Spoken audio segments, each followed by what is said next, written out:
So yun ulit, what's up sa inyo guys. At yun, tapos na nga ako mag-backlash kanina nung isa kong bike tsaka nung isa pang bike. At yung papakita ko sa inyo yung binaklas ko. Ito yung binaklas ko, yung ito.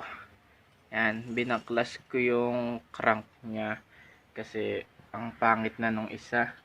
Tapos ano yan, bakal. So mabigat. So metal yung frame natin, mabigat na.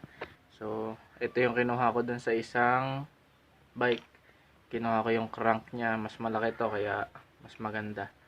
Tapos alloy to kaya goods na goods. Kaya sinikap kong baklasin, mahirap talaga. Tapos ito, medyo natagalan na ako kasi kung ano-anong ginawa ko dito eh. Pinahirapan ko yung sarili ko dito sa fork na to. So wala din naman nangyari. Stuck pa rin naman yung ginawa ko kasi experiment ko kung anong pwedeng gawin do sa shock, yung may shock tsaka yun dito. So mahaba explanation, so huwag na lang natin pag-usapan yan. So yun dito naman, ito yung rim tsaka yung cryos.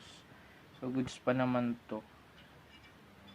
Inano ko lang kanina, pinadulasan ko lang itong ehe nya. Tingnan ko lang kung maganda pa ang ikot para mas swabe ang takbo kahit naman bulok-bulok eh guwapo pa rin. So yun guys, at mamaya na lang ay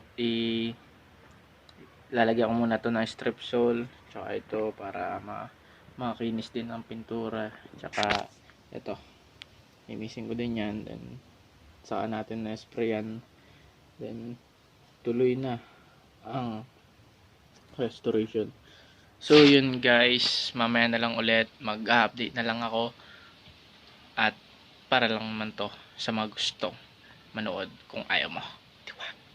So yun guys, at babush. Diyan ka pa pala.